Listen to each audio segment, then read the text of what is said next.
Right. So let's start with the day 3 of the training. Day 2 I took up from some other machine actually.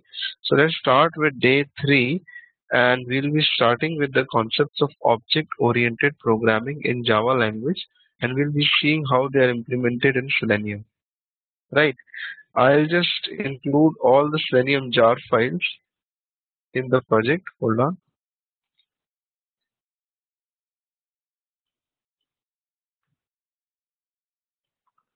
Make sure you add the jar files in lib as well. Right. So over here, fine. Over here, just hold on, guys. Just 1 minute. I'll just mute my Skype.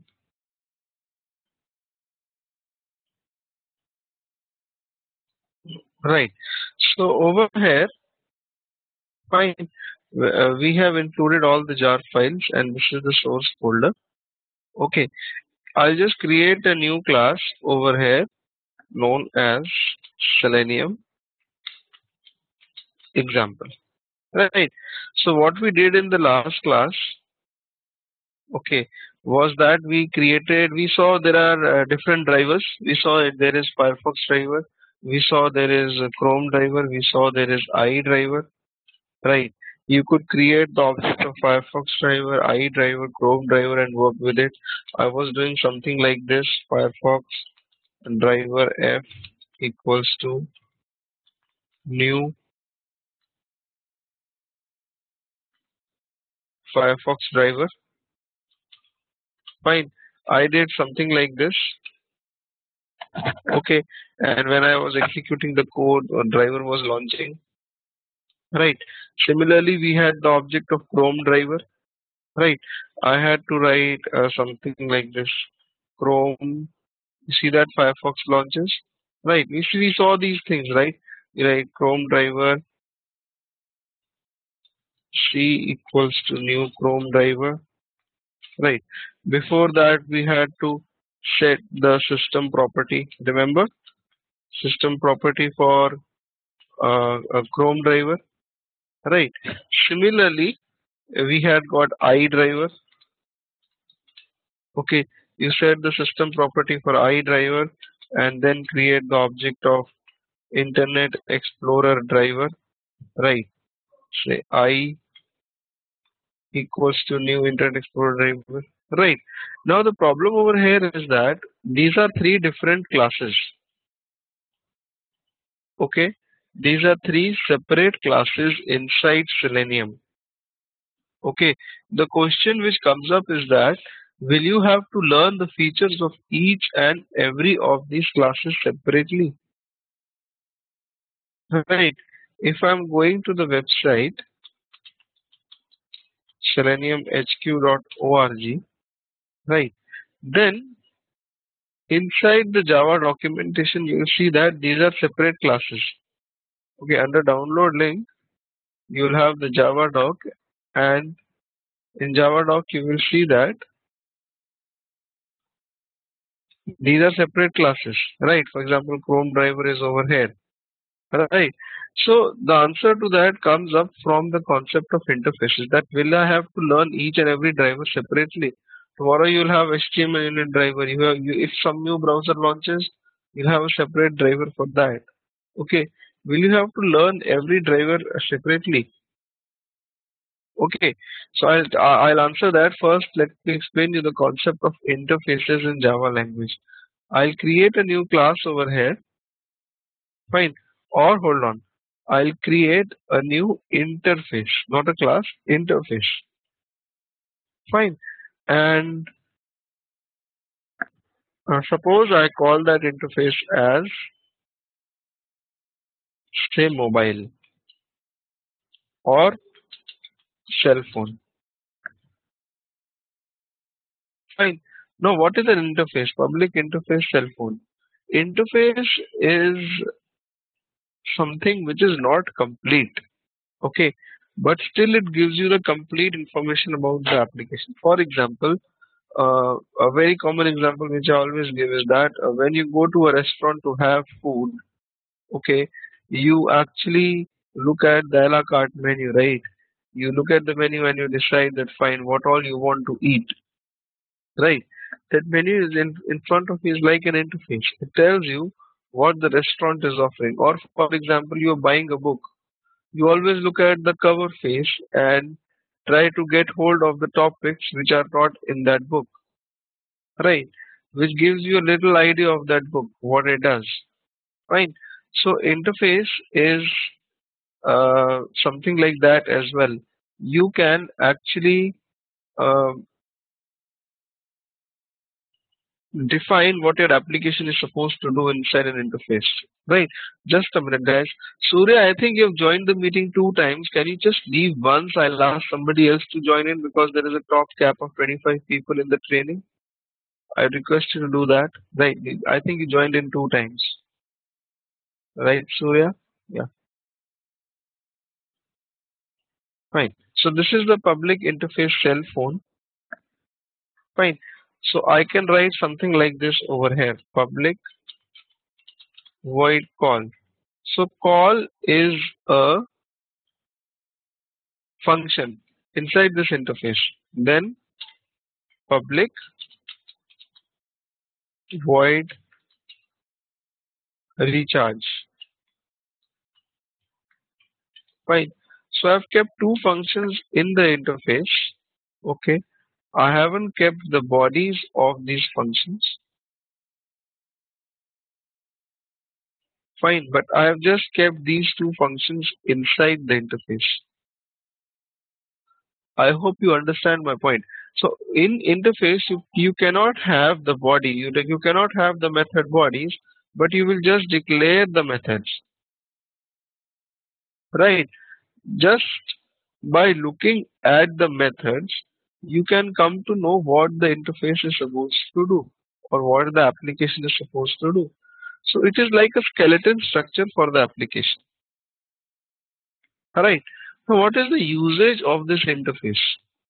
The usage is that it gives structure to your application. For example, if I make a new class, right, known as Samsung Mobile, right, fine. So, or Samsung Phone rather, that will be a better name. Samsung Phone, fine. So what you'll do is you'll write over here public class Samsung Phone implements the interface cell phone. Okay, by saying that this class is implementing the interface cell phone, it basically means that this class will implement all the features which are present inside the cell phone, right? I hope you are getting my point. Fine. You'll see an error over here. This error comes up because I am not implementing the two functions of the cell phone class. If a class is implementing another class, it is mandatory for it to implement the functions as well. You move your mouse over the error and select add unimplemented methods, and both the methods will come up over here and the error will go. Even if I remove any one of the methods, I will get an error. Okay, if a class is implementing an interface, right, you need to implement all the functions of that interface. This override sign means that this function is coming up from the interface. You can remove it as well. It will not give you an error. Okay. But this is like a tag. This is like a marker. If somebody else is reading your code, by seeing this override sign, he will automatically understand that this particular function is coming up from the interface. Okay.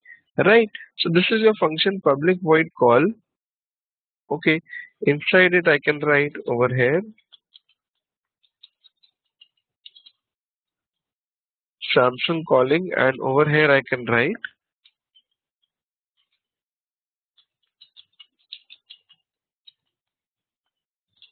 Samsung recharge. Fine. What is the advantage of doing this? Why did I do this? What did I gain by doing this? Right. You will come to know in some time. Just be with me. Okay.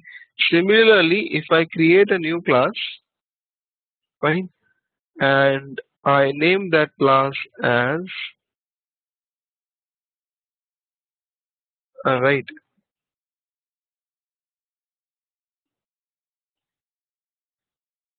I name that class as iPhone. Right. So iPhone is also implementing cell phone. Okay. Public class iPhone is implementing the cell phone. Right. So it will also have to implement both these functions, but it can implement in its own way. Inside it, I can write that iPhone calling. Right. Over here, I can write iPhone recharging. Fine. So over here you write iPhone calling. Over here you write iPhone recharging. Fine. And the class iPhone is implementing the cell phone interface. Right. So I hope you got it right. Okay. So I in the whole system, what I have done, I have created an interface. Right. Just a minute. Yeah, I've created an interface and two classes are implementing the interface. Whatever functions I write inside the interface, those functions would be mandatory for the classes to implement. Okay, right. So what is the advantage of this? The advantage of this is that the whole project gets a kind of structure. If you look at just the interface, you will come to know that what all functions will be there inside the classes. You really don't have to worry.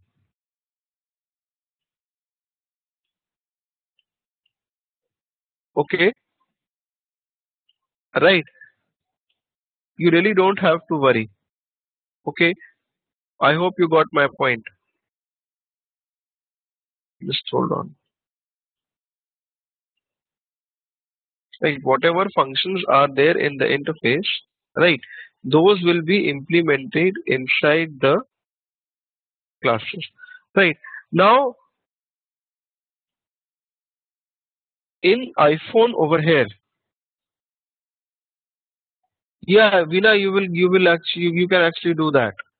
Okay, you can add your own methods. Yes, you can do that. Okay, you can add your. I'll come over to that. Right. So this is the scenario, right? This is the iPhone class. It's got the function call and it's got the function recharge. The name of the functions in all the classes will be same. If tomorrow a new cell phone comes up, right? For example, Nokia, right? So that will also have the same functions. Okay, right?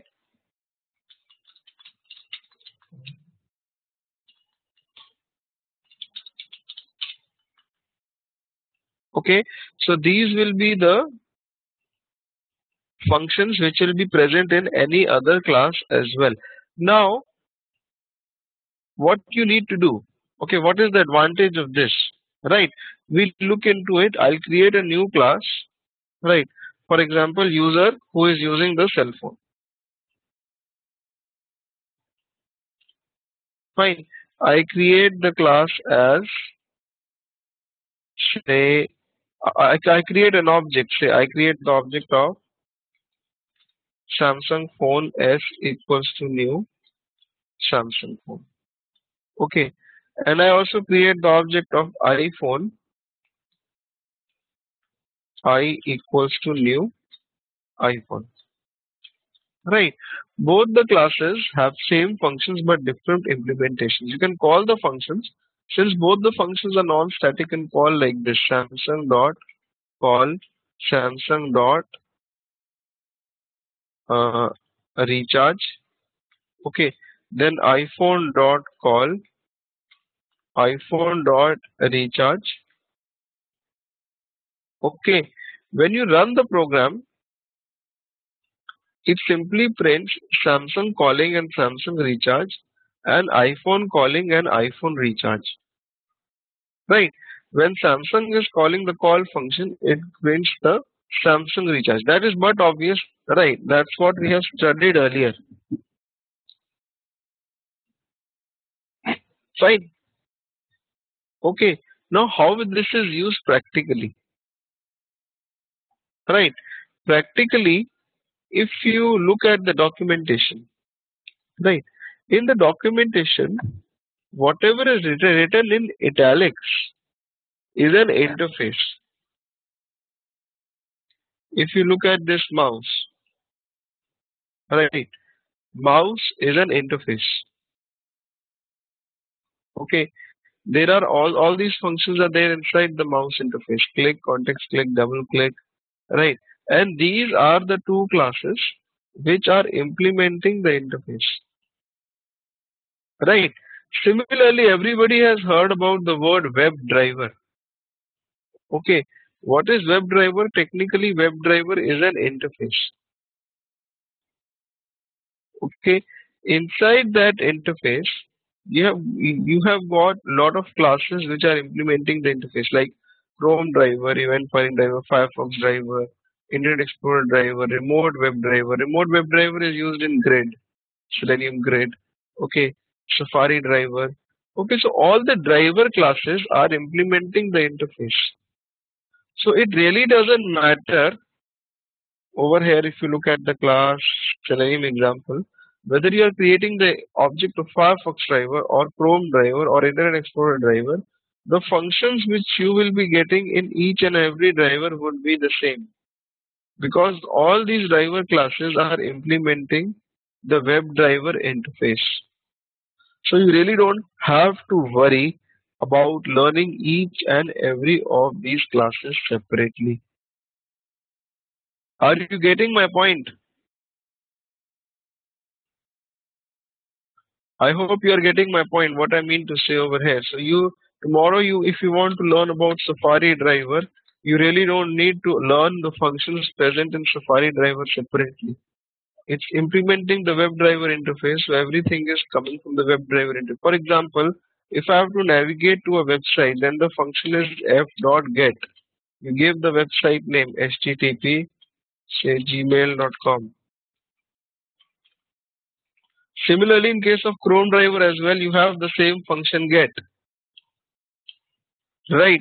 Similarly, in case of iDriver also, you have the same function get.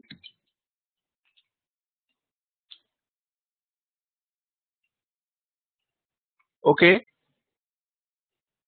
Right. So the get function, what it does, it helps you navigate to a page. So it is defined inside the WebDriver interface. If you look at the WebDriver interface, then suppose this is the get class. This is the get function. It loads a new web page in the current browser. Right. So get function is there in the WebDriver interface, and all these classes are implementing the WebDriver interface. Right. They will have the get function. So you really don't have to worry what is there inside each and every of these classes. Right. Okay. But again, there is a problem over here. Right. Suppose I am making a program. Fine. I am doing some test. For example, I just write sample test over here. Fine.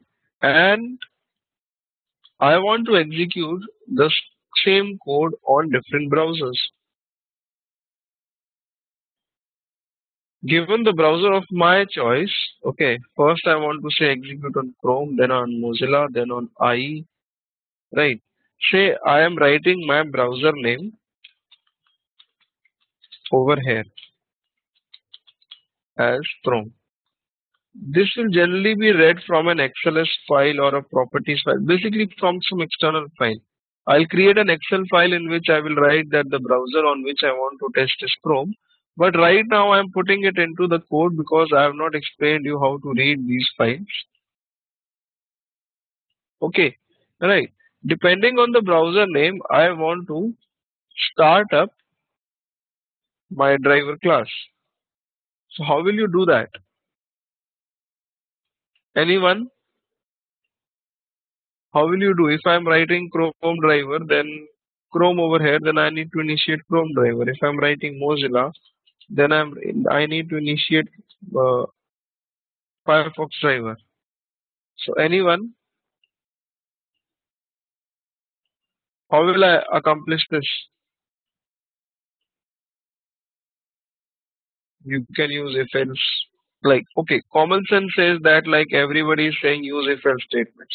If I use if else statements, if I write over here, if the browser name is equal to Mozilla, then we will work on Mozilla. Else, if the browser name is equal to Chrome, then we'll work on Chrome, right? And similarly, else if the browser name is I, then we'll work on Internet Explorer, right? But this will not serve the purpose. If browser name is Mozilla, I will write over here Firefox driver equals to new Firefox driver.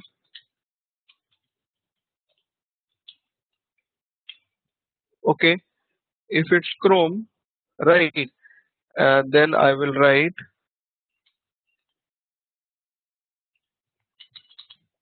Chrome driver equals to new Chrome driver. I am not initially initializing the Chrome driver exe file as of now. Okay, I'm just writing over here. Okay, say Chrome, say Firefox, and in case of Internet Explorer, I'll write Internet Explorer driver I equals to new Internet Explorer. But how will you use this? After that, if I come over here, how will I use the Firefox driver object? In case I have opened Firefox driver, I have to use this F object. In case I have initialized my Chrome driver, I have to use this C object. In case I have initialized my Internet Explorer driver, I need to use this I object. There is a problem over here. So again, common says that fine. You says that you use it over here. You write over here Firefox.get to some URL, right? Fine. Similarly, over here you write Chrome driver dot get to some URL. Okay, and over here you write iDriver dot get to some URL. Because I cannot use F, I, or Chrome driver object C over here. Are you getting my point? Is there anyone who is not understanding the point over here? I have to write the code for each and every, the same kind of code for each and every browser. If I have to quit, then I'll have to write Firefox.quit over here, then Chrome driver.quit over here. Fine. So this is a problem. If I want to work on a limited browser, on a specific browser, right, whether it's Mozilla, Chrome, or fine, I need to initialize the object of that driver. Okay, fine, and that creates problem later on because I can use the object only within the if statement. Right, fine. The answer to this problem again lies in the concept of interfaces. Okay, let's go back to user.java where I had created the object of Samsung and iPhone classes and called the respective functions. Alright, now I will create the object in a little different way. Please note this. Please be little careful. Right, I'll write over here the interface cell phone, right? If I write cell phone C equals to new cell phone interface, I cannot create an object of interface in Java. Please note this point firstly, that in Java you cannot create object of an interface. It is illegal to create an object of an interface. You will not gain anything. Interface is something which is not complete. If you look at the cell phone interface, it is not complete. I've just declared the method that these will be the methods inside the interface. So it makes no sense to create the object of an interface. But yes, you can write like this: cell phone C equals to new Samsung phone. That is, you are creating object reference of interface equals to new class which is implementing the interface. Okay, Samsung class is implementing the interface cell phone. So I've written something like cell phone interface reference equals to new Samsung class. This line is little different from this line. What is the technical difference between these two? The technical difference is that using C, you can access the functions which in Samsung phone which are only coming from cell phone interface. Okay, for example, hold on. I go to Samsung phone and I declare one more function. I write over here public void Google Maps. Now Google Maps is a function which is only provided by Samsung phone. It is not provided by iPhone. Okay, this function is not coming up from the interface. Okay, over here inside user.java, when you create the object of Samsung phone, you can call that function as well. That is Google Maps. Fine. You create the object of Samsung phone. You call the functions. All the functions which are there in Samsung phone, those can be called.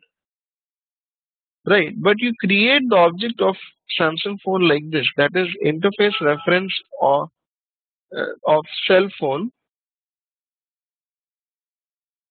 Right. Cell phone C equals to new Samsung phone. If I write like this, then I can access the functions in Samsung which are coming from cell phone. I cannot access this one. I can write like this: c dot call, c dot recharge, but I cannot write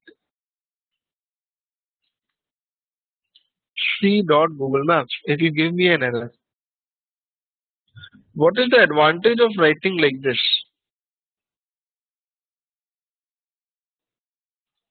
I hope you got my point.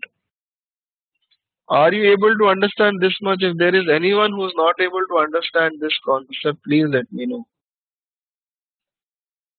What is the advantage? I'll talk about it in some time. But yes, similarly, you can write over here cell phone C1 equals to new iPhone as well. With C1, you can access the functions inside iPhone which are coming up from the cell phone interface, not the local functions of iPhone. Okay, now what is the advantage of this? The advantage of this concept is that I can write like this, say cell phone X equals to null. What does this mean? This means that technically in memory,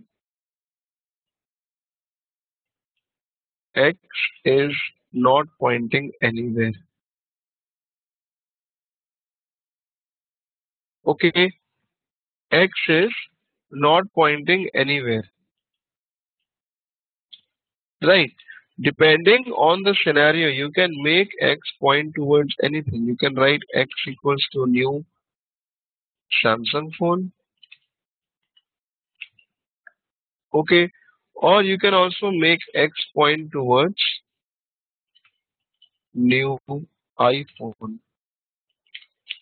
If I write over here X dot call, this will call the Samsung function. And if I write X dot call over here, this will call the iPhone function. Depending on my scenario, I can make X, which is reference of cell phone interface, point towards any of the classes which are implementing the interface. Right. So if I run this, see, in the end it is printing last two lines Samsung calling, which is actually getting printed because of this, and iPhone calling because of this. I hope you are getting my point. Right. Why am I telling you this is because WebDriver is an interface. WebDriver is an interface which is implemented by all the classes. I can write over here WebDriver X, so WebDriver D equals to null.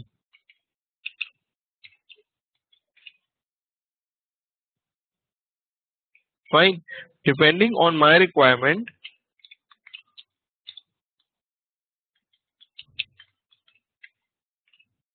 hold on. I can make it point towards Firefox driver, or depending on my requirement, I can make it point towards Chrome driver or any other driver.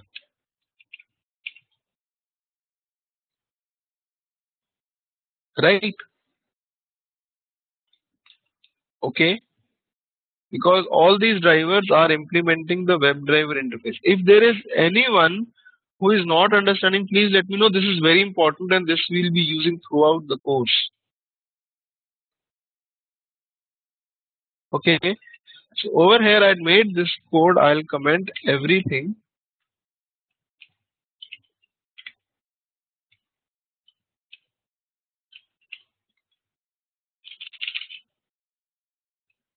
Right. And I'll write over here WebDriver.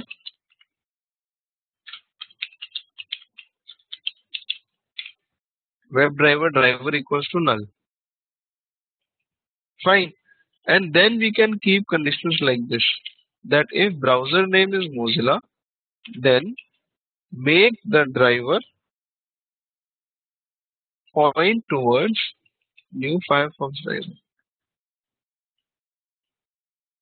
Else if the browser name is Chrome, then make the driver point towards new Chrome driver. Okay, I'm using the same driver depending on the browser, right? I'm initiating the driver. Okay, I'm making driver point towards a particular object. Right. Similarly, if browser name is I, then driver is new Internet Explorer driver. Right. Before that, over here you'll have to set the system property, that is system.set property. Remember, WebDriver.Chrome.driver we had to set,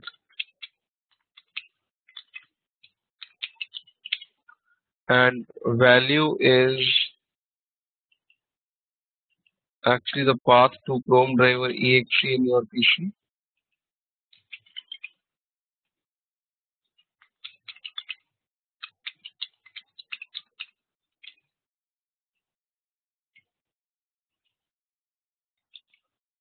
Right. Similarly, iDriver, WebDriver.iDriver, okay, and the path to iDriver server on your PC.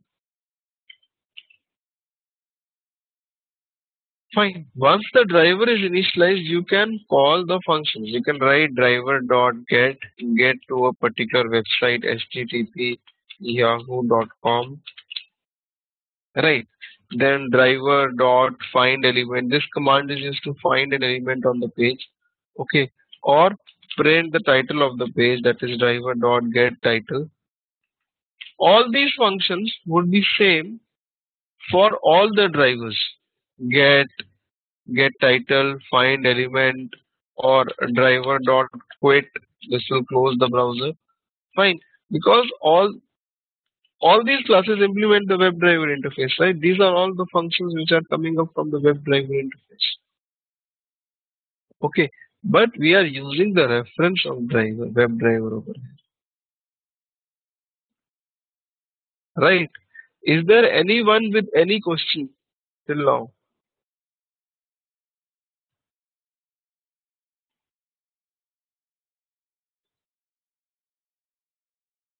No one?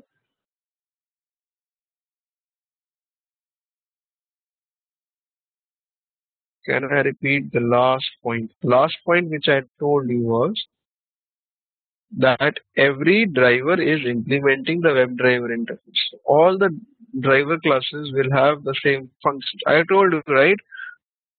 Firefox driver, Chrome driver, iDriver, all of them are different. They look different. Okay, but the functions present inside them would be same because all these driver classes, right? Firefox, Chrome, and they implement the same interface WebDriver. So like I did it over here in user, whether it is iPhone or whether it is Samsung, the functions would be same, right? You initialize cell phone X to null, then initialize X to Samsung or X to iPhone. The function would be the same, which you call. Over here, the iPhone function would be called. Over here, Samsung function would be called. Similarly, over here, whether you write driver.get to yahoo.com, whichever driver is initialized, it will go to that particular uh, driver, right? No, it's not necessary that the functions should be void. No, Jairaj, no. When you ask question on a chat, please direct it to everyone so that everyone is able to see. Right.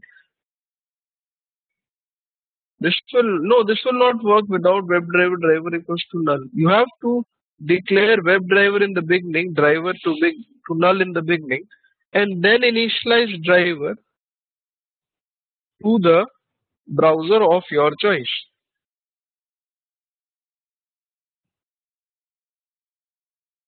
Fine. So in short, if project has repetitive functions across, then use of interfaces.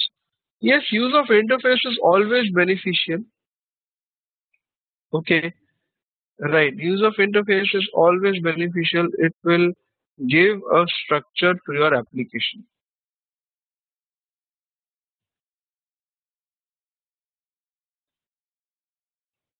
Will this bring the unique functions to? No. If you have a unique function present in Firefox driver or Chrome driver or iDriver, right, this will not call those unique functions.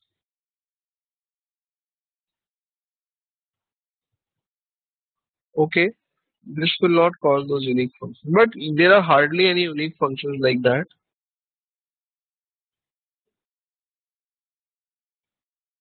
Okay.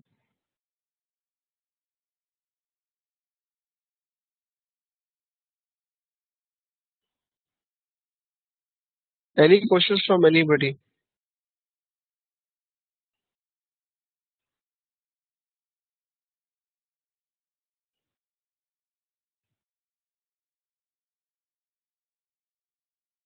Anything? Any access? Okay, fine. Access identifier. I tell you. Um, Look, access identifiers I have not taught you as of now. Okay, but if you know about access identifier, then everything in the interface is public. Okay, it is public by default. Everything in the interface by default it is public. Okay, right.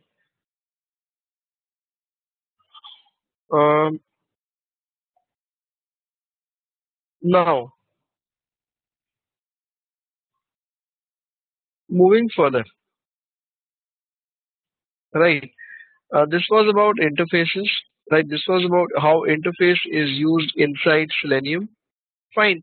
Now, all the time I am moving over to documentation over here. You can import the Java documentation into Eclipse, and that will make your work more easy, right? You can right click on this Java doc location over here, sorry, and select the option copy link location, right? I'm importing the Java docs into Eclipse. It will work. It will make my work easy rather than going to seleniumhp.org again and again. Right click, copy link location, go to Java docs over here. Sorry, go to your Eclipse. Right click on day 3. Go to properties. Hold on. Right click on your project and go to your project properties. Fine. In Java build part, fine. These are the libraries tab. Fine. This is the libraries tab. In this libraries tab, you have got Selenium Java 2.x.jar, whatever is the version, right? Expand it and you will see Java doc location option over here, right? Double click on it and paste the path over here and remove index.html from the end, right? Remove index.html from the end. So as soon as you do it, Java docs will be included. Fine. Now if I move my mouse over WebDriver, you will see the WebDriver interface definition and all everything. Right. If I move my mouse over Firefox driver, you will see Firefox driver definition from the Java docs. Or if you write over here driver dot, you will see lot of functions coming up. When you click on each and every function, you get the definition or the features of each and every function from the Java docs. If you click on any link over here, what will happen is that Java docs will open up out here only. In Eclipse, you can switch to the frames view and you can have the Java documentation inside Eclipse. This is a very handy thing because at times you end up using it when you are stuck. Okay. Why do we need to make driver as null? So that I'm saying driver is null because in the beginning I'm assuming that my driver is not pointing towards any object. It is just hanging in the memory. Depending on the browser, I am making my driver point towards a particular object. Null means that it is not pointing towards anything. Okay,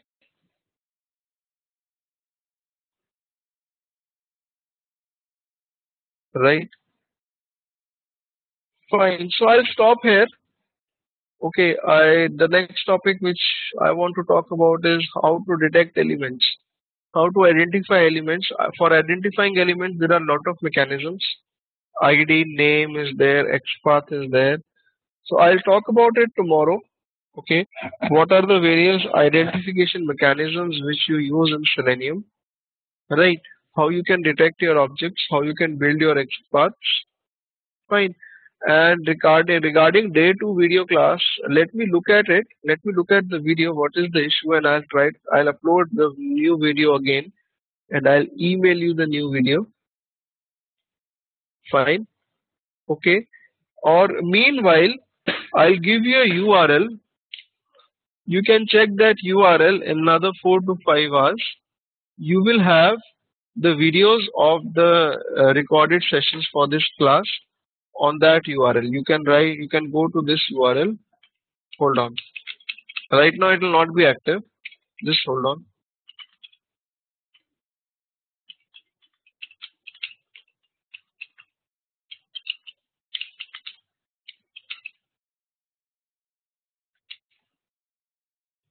I have given the URL to everyone on WebEx chat. Okay. This URL won't be active right now. Okay. This URL will be active after around 4 to 5 hours. All the recorded videos of our sessions would be there. Fine. I'll paste the video. I'll tell the URL over here as well. This is the video. This is the URL. Fine. Over here you'll find all the recorded videos for the current batch. Okay. Right. These URLs would be the trial class recording URLs. The paid class recording URLs would be there in your accounts, right? So if anyone wants to join the course, and first of all, people who joined the course, I think you got the user ID